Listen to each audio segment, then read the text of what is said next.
오늘 우리에게 주신 말씀 창세기 3장 1절에서 15절 말씀입니다. 창세기 3장 1절에서 15절 말씀 봉독해 드리도록 하겠습니다.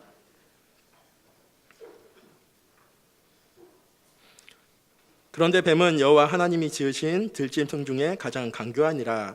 뱀이 여자에게 물어 이르되 하나님이 참으로 너희에게 동산 모든 나무의 열매를 먹지 말라 하시더냐. 여자가 뱀에게 말하되 동산 나무의 열매를 우리가 먹을 수 있으나 동산 중앙에 있는 나무의 열매는 하나님의 말씀에 너희는 먹지도 말고 만지지도 말라. 너희가 죽을까 하노라 하셨느니라. 뱀이 여자에게 이르되 너희가 결코 죽지 아니하리라. 너희가 그것을 먹는 날에는 너희 눈이 밝아져 하나님과 같이 되어 선악을 알 줄 하나님이 아심이니라. 여자가 그 나무를 본즉 먹음직도 하고 보암직도 하고 지혜롭게 할 만큼 탐스럽기도 한 나무인지라. 여자가 그 열매를 따먹고 자기와 함께 있는 남편에게도 주매 그도 먹은지라. 이에 그들의 눈이 밝아져 자기들이 벗은 줄 알고 무화과 나무 잎을 엮어 치마로 삼았더라. 그들이 그날 바람이 불을 때 동산에 거니시는 여호와 하나님의 소리를 듣고 아담과 그 아내가 여호와 하나님의 낯을 피하여 동산 나무 사이에 숨은지라. 여호와 하나님이 아담을 부르시며 그에게 이르시되 내가 어디 있느냐. 이르되 내가 동산에서 하나님의 소리를 듣고 내가 벗었으므로 두려워하여 숨었나이다. 이르되 누가 너희 벗음을 내게 알렸느냐. 내가 내게 먹지 말라 명한 그 나무 열매를 내가 먹었느냐. 아담이 이르되 하나님이 주셔서 나와 함께 있게 하신 여자 그가 그 나무 열매를 내게 주므로 내가 먹었나이다. 여호와 하나님이 여자에게 이르시되 내가 어찌하여 이렇게 하였느냐. 여자가 이르되 뱀이 나를 꿰므로 내가 먹었나이다. 여호와 하나님이 뱀에게 이르시되 내가 이렇게 하였으니 내가 모든 가축과 들의 모든 짐승보다 더욱 저주를 받아 배로 다니고 살아있는 동안 흙을 먹을지니라. 내가 너로 여자와 원수가 되게 하고 내 후손도 여자의 후손과 원수가 되게 하리니 여자의 후손은 내 머리를 상하게 할 것이요 너는 그의 발꿈치를 상하게 할 것이니라 하시고. 아멘. 목사님 나오셔서 원죄와 나라는 말씀 주시겠습니다. 반갑습니다. 설교는 처음 대하는 거죠. 강의는 아마 여러분 몇 번 들으셨을 거고 설교는 아마 처음인 것 같습니다. 특히 예일교회에서 이렇게 설교할 수 있는 기회를 하나님이 허락해 주셔서 감사드립니다. 1부에서는 창세기 3장으로 말씀을 드리고 2부에서는 6장으로 3부에서는 몇 장 읽었어요? 11장. 그래서 오늘은 3장, 6장, 11장으로 여러분과 함께 하게 되겠습니다. 제가 우리 집사람에게 가끔 안전수를 드릴 때가 있습니다. 제가 대개 이제 1월 달 되면은 이렇게 해외 선교 여행을 많이 다니다 보니까 1월 27일이 결혼 기념일인데 꼭 그날은 이상하게 자주 이렇게 선교하러 강의로 나가게 돼가지고 걸러요. 그럼 다녀와가지고 안전소리 듣습니다. 기억해야 할 날을 기억 안 하면은 서운해라 그래요. 그래서 이제 결혼 기념일만은 꼭 피해서 이제 선교 여행을 다닙니다. 엊그제는 제 아들 며느리 결혼 기념일이어서 제가 이제 아들 며느리에게 전화를 해줬어요. 축하한다 그랬더니 특히 며느리가 굉장히 고마워라 하더라고요. 아버님 기억해줘서 감사합니다. 남편도 잘 기억 안 하는데 시아버님 기억해줘서 감사합니다 그래요. 제가 왜 이 얘기를 할까요? 오늘이 6월 4일이죠. 오늘이 무슨 주일인지 아십니까? 오늘 우리가 특별히 기억해야 될 주일이에요. 성령 강림 주일입니다. 여러분 마가 다락방 성령 강림을 굉장히 이제 중요하게 여기시는데 오늘이 교회 달력으로 하면은 성령 강림 주일입니다. 우리가 교회 절기를 중요하게 여기는 것이 어떻게 보면은 글쎄 그럴 것 같지만은 그날을 기억하고 우리가 기도하면서 또 감사하면은 훨씬 복이 됩니다. 그러겠죠? 아니 제 아내에게 결혼기념 기억 안 해준다고 구박받는데 우리가 성령 강림주일 기억 안 하면 성령님께서 아니 사도행전 1장 1, 3, 8은 잘 외우면서 왜 성령 강림주일은 기억 못하냐 그러면은 우리가 좀 부끄럽지 않습니까?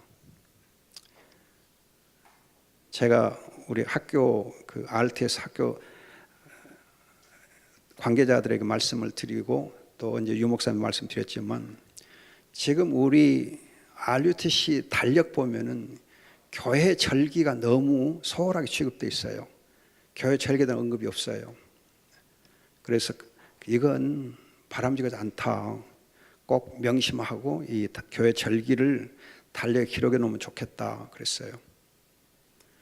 또 이 기도 수첩에도 교회 절기 그 날짜에는 기도 제목에 그걸 넣고 하면 좋겠다 말씀을 드렸는데 아직도 그 잘 안 되고 있더라고요. 오늘이 성령 강림 주일입니다. 우리가 이 날을 알면 정말 이 날을 준비하면서 성령 충만을 기도하고 또 그래서 그 응답 받고 그럼 그것이 우리에게 크게 유익이 되지 않겠습니까? 성령 강림 주일은 여러분들 사도행전 2장 33절 보세요. 사도행전 2장 33절. 사도행전 2장 33절 아주 중요한 성경 구절입니다. 자, 제가 읽어드리겠습니다.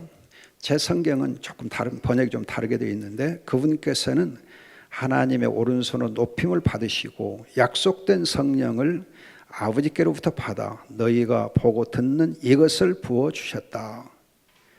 약속된 성령, 하나님 아버지께서 약속하신 그 성령을 아버지께로부터 받아서 승천하신 이 예수 그리스도가 이 성령을 우리에게 부어주셨습니다. 그래서 성령은 특히 성령 충만은 예수님의 선물입니다. 예수님이 주신 성령입니다. 선물입니다. 사도행전 1장 1절 3절 8절에서 예수 그리스도의 십자가에서 다 이루신 것을 우리가 기억하고 그 십자가의 죽으심을 통해서 이루어진 하나님의 나라, 그 하나님의 나라는 성령 충만을 통해서 오늘도 계속 이루어지게 되어 있습니다. 그런 까닭에 성령 충만이 없이는 하나님의 나라도 그래서 십자가의 죽음도 의미가 없어요. 따라서 여러분들이 십자가에서 이루어진 구원의 사건과 그 은혜를 충만하게 누리기를 원하시면 성령 충만 받아야 되고 성령 충만해야 하나님의 나라가 이 땅에서 이루어지고 또 그 나라를 우리가 누릴 수가 있습니다. 그럼 여러분들이 하나님의 이 선물 성령 충만 오늘날 왜 꼭 필요한가? 절대 필요한가? 말세의 시대적 징조 때문입니다. 지금 우리가 살고 있는 이 말세의 시대적 징조 때문에 이 성령 충만의 이 선물이 정말 필요합니다. 여러분 말세의 시대적 징조를 잘 보여주고 있는 성경 구절이 디모데후서 3장입니다. 한번 같이 보시겠습니다. 디모데후서 3장 1절 2절입니다. 디모데후서 3장 1절 2절. 너는 이것을 알라. 말세에 어려운 때가 올 것이다. 고통하는 때가 온다. 그렇게 되어 있어요. 사람들이 자기를 사랑하며 돈을 사랑하며 자랑하며 교만하며 모독하며 부모를 거역하며 감사하지 않고 거룩하지 않다 그랬어요. 자, 여기 보면 말세에 고통이 있습니다. 말세에 재앙이 있습니다. 말세에 환란이 있습니다. 왜 그러는가? 사람들이 자기를 사랑하고 나를 사랑하는 것이 여러분 고통의 첫 번째 원인이에요. 그 다음에 돈을 사랑하고 자기를 사랑하면 돈을 사랑하게 돼 있어요. 그 다음에 자랑하고 자기의 성공을 자랑합니다. 그러다가 교만해져요. 자, 여러분들이 지금 이 디모데후서 3장 2절을 보시면은 자기를 사랑하고 나 중심, 창세기 3장 돈을 사랑하고 정욕을 사랑하고 창세기 6장 자랑하고 성공을 자랑하고 우상 숭배합니다. 그래서 여러분들이 이 말씀 보면은 말세의 이 시대 징조를 보면은 왜 성령 충만이 필요한가? 또 왜 창세기 3장, 6장, 11장이 그렇게도 모든 재앙과 모든 문제의 뿌리가 되는가 하는 것을 여러분들이 아실 수가 있습니다. 그렇죠? 성경은 여러분 이렇게 서로 잘 이렇게 연결되어 있습니다. 이런 성경의 연결 고리를 여러분들이 읽으시면은 왜 유목사님이 이렇게 창세기 3장, 6장, 11장 강조하는가? 그걸 여러분들이 더 구체로 아실 수가 있습니다. 그럼 오늘이 이제 창세기 3장에서 원죄가 뭔가? 여러분 원죄 많이 얘기 들으시는데 인류의 근본 문제인 이 원죄가 무엇인가? 여러분이 원죄라고 하는 것은 아담이 처음에 범했던 그 죄를 가리켜 원죄 그럽니다. 그러나 여러분들이 왜 아담이 지은 첫 번째 죄가 원죄라고 해야 되는가? 원죄란 말은 근원적인 죄를 얘기하면 근원적인 죄, 영어로 original sin, 그런데 근원적인 죄, 문제의 뿌리가 되는 죄란 뜻입니다. 그저 그냥 단순히 첫 번째 범죄에 이어서가 아니고 이 죄는 근원적인 죄라 하는 것입니다. 왜 근원적인 죄가 되는가? 아담은 인류의 혈통상의 시조이면서도 특별히 언약적 대표랍니다. 언약적 대표. 언약과 관련해서 우리 모든 인류의 대표이기 때문에 언약적 대표로서 범한 죄이기 때문에 원죄라 그럽니다. 만일 아담이 언약적 대표가 아니면은 관계없어요.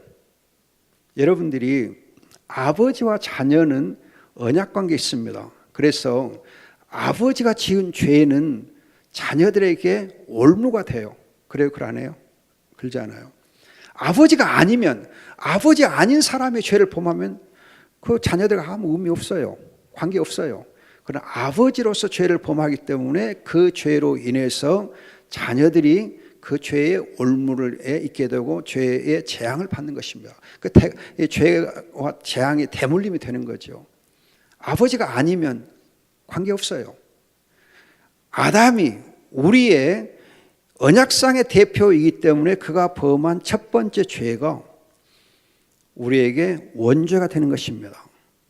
그래서 한 사람의 불순종, 그 원죄로 인해서 우리 모든 후손들이 죄 아래 있게 되고 죄를 범하게 됩니다.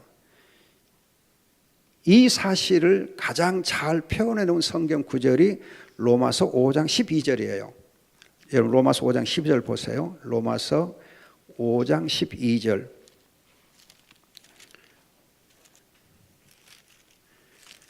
여러분들이 원죄를 인정하지 아니하면 둘째 아담이신 예수 그리스도 십자가 죽으심으로 우리에게 주어져 있는 그 하나님의 의가 내 것이 되는 이 죄의 용서와 의롭다함 받는 이 일이 불가능하게 됩니다. 첫째 아담과 둘째 아담이 대조되면서 첫째 아담의 불순종으로 인해서 모든 후손들이 죄인이 된 것처럼 둘째 아담이신 예수 그리스도의 순종을 통하여서 우리 모두가 의롭다함을 받게 되어 있습니다. 따라서 여러분 원죄를 부정하게 되면은 그리스도의 십자가 죽으심으로 말미암은 구원 사역을 부정하게 돼요. 서로 연결돼 있어요. 그래서 첫째 아담, 둘째 아담 그러는 거거든요. 그래서 5장 12절 보시면 이러므로 한 사람 아담으로 말미암아 죄가 세상에 들어오고 그 죄로 말미암아 사망이 들어왔으며 여러분 성경 좀 다릅니다. 그리하여 사망이 모든 사람이 이르렀으니 이는 모든 이들이 죄를 지었기 때문이다. 한 사람이 범죄함으로 말미암아서 사망이 들어오고 사망이 모든 사람들에게 이르렀는데 또 이렇게 이르게 된 것은 모든 사람들이 각각 또 죄를 범했기 때문이다. 자범죄를 범한 것을 말합니다. 그리고 여러분 18절 19절 보시면은 그러므로 한 범죄로 말미암아 모든 사람이 정죄에 이른 것 같이 한 의로운의 행동으로 말미암아 모든 사람이 의롭다 하심을 받아 생명에 이르렀다. 한 사람의 불순종으로 말미암아 많은 사람이 의인된 것 같이 한 사람의 순종으로 말미암아 죄인된 것 같이 한 사람 순종으로 말미암아 많은 사람이 의인이 될 것이다. 아멘. 여러분 원죄가 왜 이렇게 중요한가? 또 왜 원죄인가? 그걸 우리가 깊이 이해하실 필요가 있습니다. 그러면 여러분 아담의 범죄를 창세기 3장에서 보면은 어디서 죄를 범했는가? 장소가 중요했죠. 어디서 죄를 범했는가? 여러분들이 죄는 그 범한 장소와 그 범한 시간, 날짜, 시간 그런 것도 중요합니다. 여러분 박근혜 전 대통령이 청와대에서 죄를 안 범했으면 문제가 안 돼요. 청와대에서 죄를 범했고 문제가 되는 거죠. 또 대통령으로서 죄를 범했으니까 문제가 되는 거죠. 대통령 아닐 때 그런 죄를 범해서 문제 안 돼요. 대통령 아닌 사람이 이 연설문 좀 도와주라 그러면 문제가 됩니까? 안 되지요. 또 대통령 청와대 아닌 자리에서 연설 좀 도와주라 그러면 별 문제가 안 돼요. 그러니까 청와대에서 대통령으로서 연설문을 누구에게 부탁하니까 개인에게 부탁하니까 문제가 되는 거죠. 청와대에서 죄를 범하면 문제가 돼요. 청와대 밖에서 쓰면 문제가 안 될 수 있어요. 여러분들이 교회 안에서 죄를 범하는 것하고 교회 밖에서 죄를 범하는 것도 다릅니다. 교회 안에서 죄를 범하면 더 크게 하나님이 매를 때려요. 주일날 여러분도 죄를 범하면 더 하나님이 매를 더 크게 때려요. 주일 범하면 안 됩니다. 교회에서 죄를 범하면 안 됩니다. 여러분 제가 농담하는 것 아닙니다. 정말 여러분 교회에서 죄를 범하면 무섭게 후대까지 하나님이 매를 때려요. 무섭게 때립니다. 교회 밖에서 하면 그렇게 문제 안 돼요. 크게 문제 안 됩니다. 꼭 문제 안 된단 말은 이상하지만 여러분 교회에서 죄를 범하는 것도 교회 밖에서 죄를 범하고 달라요.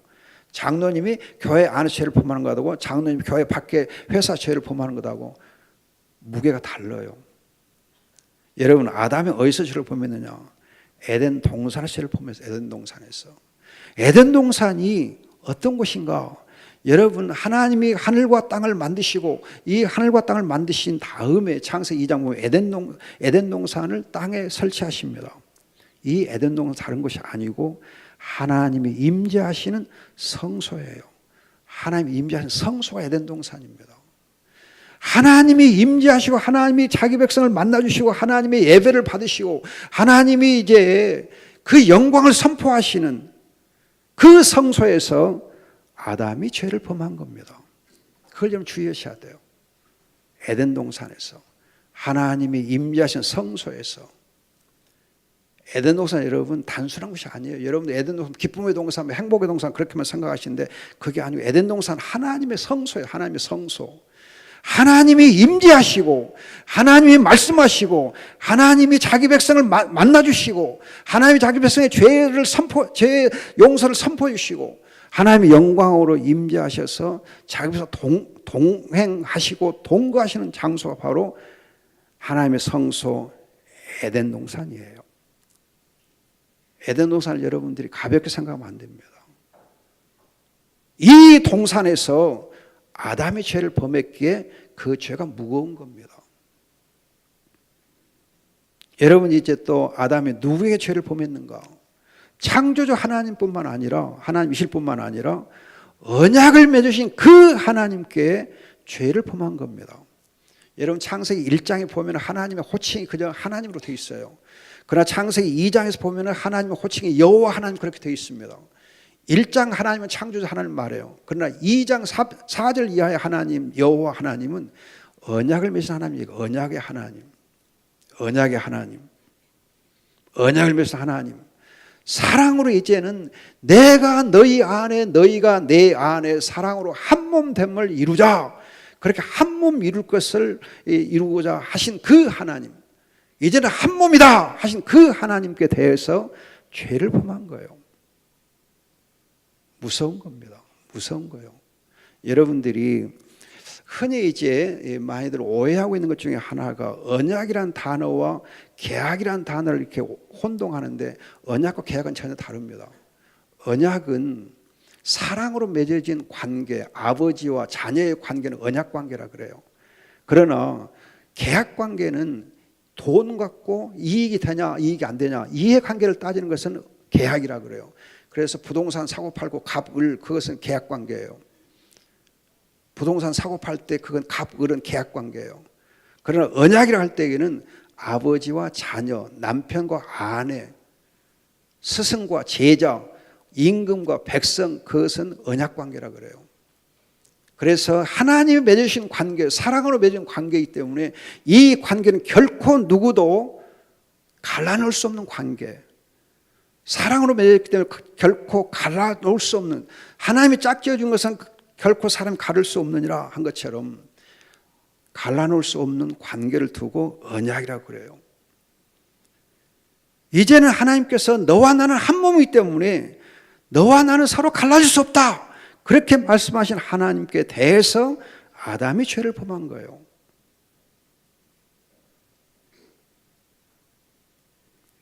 무엇을 범했는가? 하나님 언약의 말씀을 불순종합니다. 언약의 말씀을. 창세기 여러분 2장 16절 이제 17절에서 선악과를 따먹지 말아라. 그 말씀은 단순 선악과를 따먹지 말라는 말씀이 아니고 그 말씀을 통해서 하나님이, 여호와 하나님이 언약을 맺으신 겁니다. 이제는 내가 너의 아버지, 너는 내 아들, 딸로서 함께 에덴에서 살자. 그러려면은 네가 내게 순종하고 신뢰하고 나는 너를 사랑하고 너를 보호하고 지켜주고 내게 영생을 주고 이런 관계를 맺은 것이 바로 언약관계인데, 그것이 창세기 12장 16, 17절에서 선악과를 통해서 하나님의 언약을 맺으신 겁니다. 이 언약의 말씀을 이제 아담이 범한 것입니다.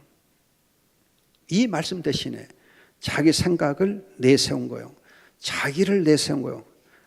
내가 하나님을 대신한 거예요. 하나님이 계시할 그 자리에 내가 있는 거예요. 이건 마치 속 없는 어린 아이가, 철없는 아이가 엄마 싫어, 엄마 싫어, 그럼 똑같아요. 엄마가 막 안아주고 아이고 내 새끼 그러니까 엄마 귀찮아, 엄마 숨 졸려, 그러고 막 빠져나가려고 하는 거 똑같은 거예요. 엄마가 꽉 껴안아주면 엄마 좋아, 그러고 해야지. 엄마가 꽉 껴안으니까 엄마 숨 막혀, 그러면 안 되잖아요. 싫어, 그러면. 그거랑 똑같아요. 하나님이 지금 사랑으로 팍 품어주시려고 하는데 아담이 놔두세요, 내 멋대로 살 거요. 하나님 대신에 자기를 내세우는 거. 그런데 내세울 때 사탄의 거짓말에 속아서 하나님의 말씀을 범하거든요. 사탄은 여러분 요한복음 8장 44절 보면 처음부터 거짓말장이요 살인자라 그래요. 여러분 처음부터란 말을 주의하셔야 됩니다. 처음부터 그 말이 사실은 태초부터 그냥 오해 생길까 봐 처음부터라고 번역을 했는데 사실 태초부터 여러분 이제 하나님께서 천지를 창조하실 때 벌써 천사들이 있었습니다. 천사들을 먼저 만드시고 그 다음에 이제 천지를 창조하시거든요. 따라서 여러분 이 타락한 천사들, 사탄 마귀는 처음부터 천지를 창조하는 그때부터 이미 있었습니다. 그러면서 우리 이 에덴 동산에서 이제 언약을 맺은 것을 보고 이 사탄이 아담을 유혹하고 거짓말로 이렇게 미혹한 겁니다. 속아서 넘어져요. 그럼 범죄의 결과가 뭔가? 창세기 3장 여러분들이 7절 이하를 보면은 하나님을 떠나갑니다. 하나님을 떠나가요. 눈이 열면서 하나님을 떠나가. 동산에 거니신 걸 보고 하나님이 거니시는 음성을 들으시고 피해가요. 3장 7절 8절입니다. 근데 여러분들 8절 말씀을 주의하시면은 바람이 불 때 그렇게 번역되어 있는데, 바람이라고 하는 이 단어는 여러분 바람이 언제 불어요? 지금 오늘 보면 바람이 낮에 불어요? 아침 저녁에 불어요? 아침 석양이 불어요? 바람 불 때가 언제예요? 바람이 시원하게 불 때가 언제예요? 서늘하게 불 때가? 낮에 서늘하게 부나요? 아침하고 오후 석양 무렵에 바람이 불잖아요. 그런데 이 바람이라는 단어는 히브리어에서 성령을 두고 바람이라고 하면 성령이라는 단어하고 바람이랑 다 똑같아요. 한 단어예요. 따라서 여기는 바람이 불 때 그 말은 성령으로 예배할 때에 그렇게 의역할 수 있어요. 성령으로 예배할 때, 여러분들이 요한복음 4장 보면 그러잖아요. 하나님을 예배하는 자는 성령과 진리로 예배하니라. 성령 진리로 예배하는. 성령의 때, 성령으로 예배할 시간에 아담이 어떻게 되느냐? 예배 시간 도망가는 거예요. 예배 시간 도망가는 거예요. 예배 안 드리고 나 예배드리기 싫어요 하고 지금 하나님 얼굴을 피해서 숨는 거예요. 여러분들이 정말 주의할 거 있습니다. 아무리 큰 죄를 범했어도, 조금 여러분 듣게 거부할지 모르지만 아무리 큰 죄를 범했어도 하나님께 나와서 예배 드리세요. 그러면 그 죄가 용서돼요. 예배 드리면서 회개하니까, 회개하면서 예배 드리러 나오면 하나님이 용서해 줘요. 그러나 여러분들이 조금만 죄를 범하고서도 아이고 하나님 볼 면목이 없다, 그리고 예배 장소에 안 나오고 예배 시간을 피하고 그러잖아요. 그러면 그 죄가 더 커져요. 이 바늘도둑이 소독되는 것처럼 큰 죄가 돼요. 여러분, 예배 드리지 않는 것이 더 큰 죄예요. 베드로와 가룟 유다를 비교해 보세요. 베드로 여러분 죄를 범했잖아요. 3번이나 부인했잖아요. 그러나 주님의 말씀을 생각하고 기억하고서 주님 앞에 통과하고 주님 앞에 나와요. 그리고 용서를 받아요. 그런데 가룟 유다는 빵 조각을 들고 밖으로 나가버려요. 그리고 자살해요. 빵 조각 들고 나가는 것이 별 죄가 아닌 것 같은데 예수님 앞을 떠나가니까 자살로 이어져요. 그리고 자멸하는 거죠. 여러분, 아담의 죄를 범한 게 뭐냐? 예배할 시간에, 성령으로 예배할 시간에 하나님을 떠나가는 겁니다. 그게 죄의 가장 무서운 결과예요. 죄를 범하면 죄가 하나님과 우리 사이를 멀게 해줘요. 멀어지게 해요. 멀어지지 않도록 여러분들이 하나님 더 가까이, 날마다 하나님 더 가까이 가는 것이 죄를 이기는 비결이에요. 사탄을 우리가 물리치는 비결이에요. 그리고 이제 죄의 결과로 땅이 저주를 받고 황폐해지고 그리고 고통과 죽음이 왔다 그랬어요. 이런 부분은 여러분들 잘 아시기 때문에 지나가고, 하나님이 주시는 해답이 뭔가 잘 아시는 창세 3장 15절 말씀입니다. 창세 3장 15절 보면은 내 후손은 여자의 후손과 원수가 되고 할 것이고, 여자의 후손은 내 머리를 상하게 할 것이고 너는 그의 발꿈치를 상할 것이다. 이 말씀이 여러분 여자의 후손이 이제 예수 그리스도를 의미합니다. 상징하거든요. 예표합니다. 이 말씀이 이제 어떻게 신약에서 이루어졌는가? 십자가에서 못 박혀 죽으심으로 사탄을 파멸시켰다 그래요. 이 사실을 가장 정확하게 밝혀주고 있는 성경 구절은 골로새 2장 15절입니다. 골로새 2장 15절 찾아보세요. 골로새 2장 15절. 여러분들이 요한일서 이제 3장 8절만 많이 생각하시는데 골로새 2장 15절이 더 정확하고 더 확실하게 밝혀져 있어요. 골로새 2장 15절. 그분께서 십자가로 통치들과 권세들 곧 악한 영들을 무력화시켜서 밝히 드리는 수치를 당하게 하시고 승리하셨다. 십자가로 사탄과 그의 악한 영들을 무력화시키시고 무장해제하시고 파멸시키시고 그리고 십자가로 승리하셨다. 그래요. 십자가로 승리하셨다. 그래서 2장 15절이 아주 중요한 성경 구절입니다. 그런데 여러분들 이 2장 15절 성경 구절이 개역 성경, 지금 개역 개정은 조금 더 번역을 잘 해놨어요. 근데 개역 개정 성경은 번역이 엉터로 돼 있어가지고 이 말이 드러나 있지 않아요. 십자가로 승리했다. 승리하되 사탄의 권세들을 무력화시키고 무장에 해제하고 수치를 당하게 하고 승리하셨다. 그 뜻이 잘 안 드러나 있습니다. 그래서 이 구절을 많이 놓치는데 사실 이 구절이 굉장히 중요한 구절입니다. 십자가로 승리할 때 어떻게 승리하시는가? 모든 악한 영들을 무장해제시키시고 그들을 이제 밝히 드러내서 수치를 당하게 하시고 승리하셨다 그래요. 여러분 골로새 2장 15절을 조금 더 설명을 드리면요, 예수님이 십자가 못 박히실 때 보면 예수님이 손 발을 다 못에 박히지 않고 무장 해제된 거지요. 그리고 옷을 다 홀랑 벗겨져 가지고 깨벗었잖아요.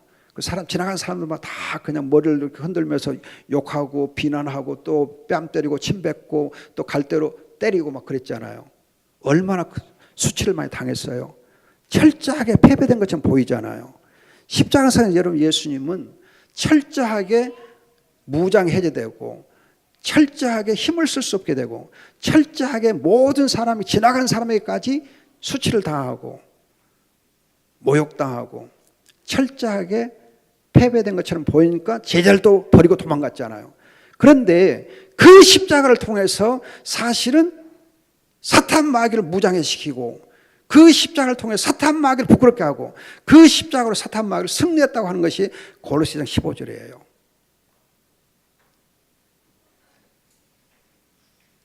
하나님께서 이렇게 예수 그리스도를 통해서 사탄 마귀를 무장해제시키고 파멸시키고 승리했습니다. 그런데 이 그리스도가 여러분 민수기에서 예표된 거 보면은 이제 이스라엘 백성들이 광야에서 하나님을 불평할 때에 불뱀을 이제 보내가지고 물개에서 죽음을 당하게 합니다. 그때 하나님이 만들으신 뭐였어요? 놋뱀이잖아요. 놋뱀. 불뱀이 주는 독을 해소시키기 위해서 하나님 만들으신 것은 놋뱀이에요. 그래서 요한복음 3장 10절에서 14절에서 모세가 광야에서 뱀을 든 것 같이 인자도 들려하리라. 이렇게 해서 사실 예수님께서 사탄을 파멸시킬 때에 그 불뱀의 독을 해소시키는 놋뱀으로 우리 가운데 오신 것입니다. 한 가지 더 주의할 것 있습니다. 여자의 후손 그러면은 이 후손이란 단어가 집합명사라고 그럽니다. 집합명사이기 때문에 단수면 복수예요. 가끔 우리 이 렘너 신학연구원 학생들이 질문을 가끔 해요. 뭐라고 하냐면 아니 사탄 결박권 할 때 결박권이라는 이 말을 우리도 쓸 수 있습니까? 우리도 권이 있습니까? 이제 우리 다락방을 이단이라고 막 찍어대는 사람들이 이렇게 이 사탄을 결박할 수 있는 권세는 예수 그리스도만 가지고 있는데 아니 우리들에게도 이 권세가 있다고 하면 그 말이 안 되지 않냐? 교만 방자다 그렇게 하면서 그렇게 찍어대는데 우리에게도 그 권세가 있습니까? 권자를 빼면 어떨까요? 예수님에게 권세가 있다고 하면 어떨까요? 그렇게 가끔 질문을 해요. 엊그제도 그 질문을 하더라고요. 그래서 제가 그랬어요.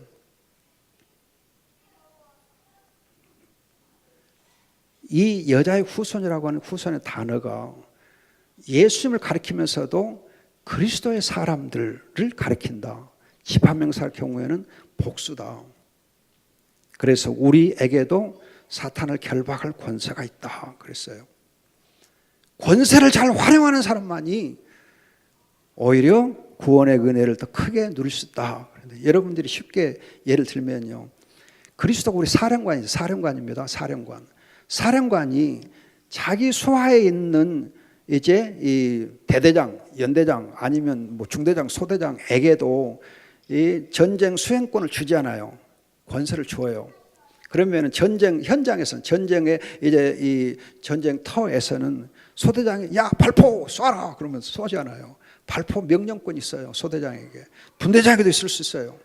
여러분 우리 모든 이제 이 하나님의 그리스도의 사람들에게는 그리스도가 가지고 있는 그 권세가 우리에게 주어져 있어요.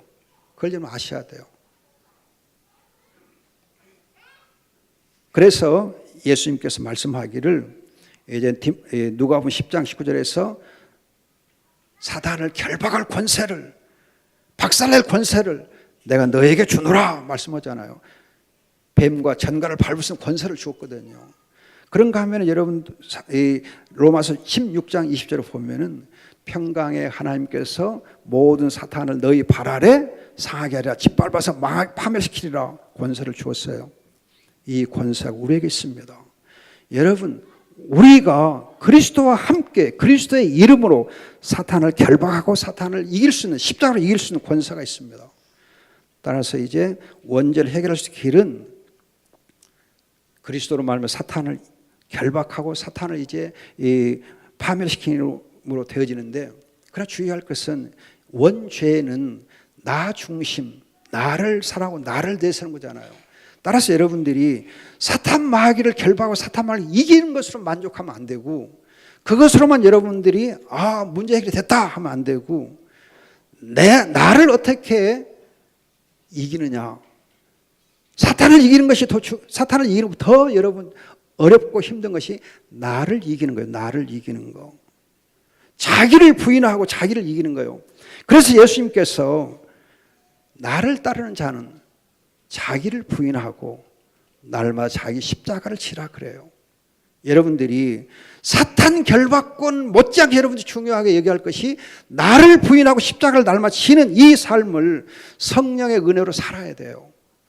이걸 살지 아니하면 사탄 결박받도 무슨 의미가 있어요? 사탄 밤에라도 무슨 의미가 있어요? 나를 죽이지 않고 나를 부인하지 않고 내가 제 십자가를 지지 아니하면 사탄 결박은 아무 의미 없어요. 사탄을 수백 번 여러분 결박해도 나를 부인하지 아니하면 내가 제 십자가를 지지 아니하면 해결 안 돼요. 여러분들이 원죄 문제를 해결하는 길은 예수 그리스도의 이름으로 사탄을 대적해서 이길 뿐만 아니라 나를 부인하고 내가 잘 십자가를 성령의 은혜로 저는 것입니다. 그때 여러분들이 하나님 주신 은혜와 복을 누릴 수 있습니다. 기도하겠습니다. 좋으신 아버지 감사합니다. 주님께 성령 강림 주일에 성령으로 사탄 마귀를 우리가 이길 뿐만 아니라 나를 부인하고 십자가를 질 수 있는 은혜를 주옵소서. 감사하고 예수님의 이름으로 기도합니다. 아멘.